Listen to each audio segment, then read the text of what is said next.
America is not a racist country. Okay.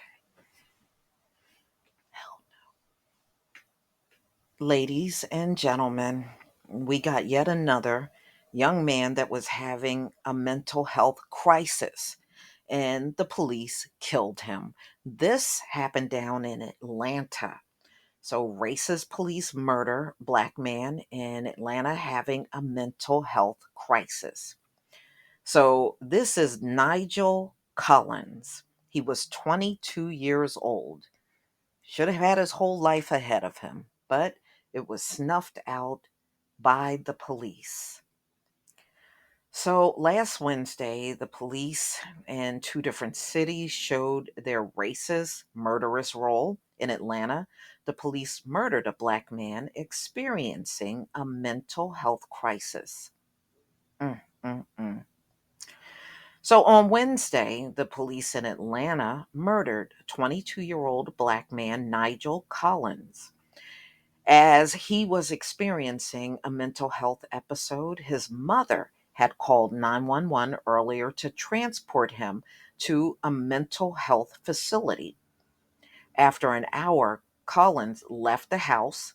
The police claimed that Collins attacked a security guard at a local restaurant, and as Collins attempted to leave, the police shot and killed him.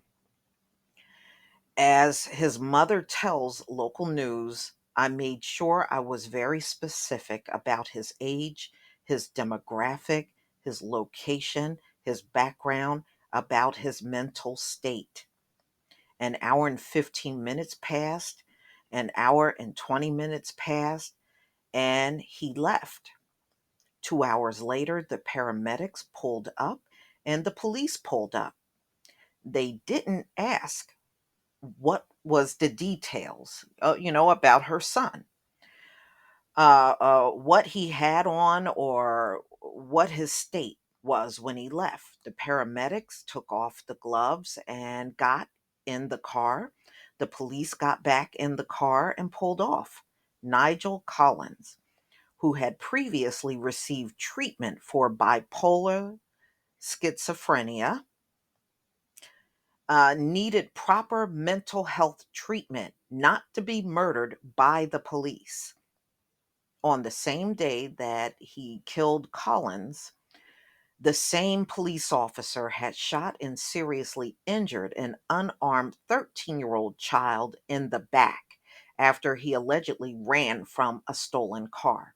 Cops always use the excuse of self defense, but even that wasn't on the table here.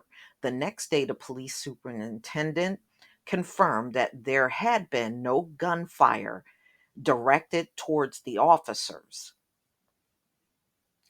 These are far from isolated incident. The Chicago police murdered a 13-year-old Adam Toledo while his hands were in the air, and that was just over a year ago. I remember that, and in fact, I watched that video. It was disgusting. Last winter, the NYPD killed Uday Pierre, and he was in the middle of a mental crisis. In March, a year earlier, the police in Rochester, New York, strangled Daniel Prude. And I remember that. I did the video on that, and that was just horrific. He was naked, sitting on cold asphalt because it was in the winter, and they had a hood over his head. You know, he should have been taken to a hospital. Instead, they killed him. All right, so yeah, Daniel Prude was 41 on cold asphalt and was wandering the streets naked during a mental breakdown. Chicago, Rochester, New York, all three cities have Democratic mayors and legislators who, instead of providing mental health resources and first responders, prioritize police budgets. Democrats like Biden claim the police just need better training and even more funding. But more funding and better training are not the solution. The racist police always claim to fear for their lives, yet when a white supremacist murderer in Buffalo killed 10 people in broad daylight, he was treated with kid gloves and taken into custody. He sure was. He sure was. They always do that.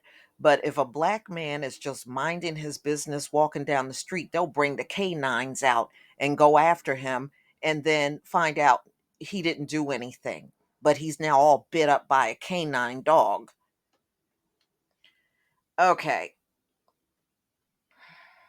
Dylan Roof, who murdered 9 black people in a church, was treated to a Burger King meal by the cops. These are not merely 2 isolated incidents or a matter of bad apples.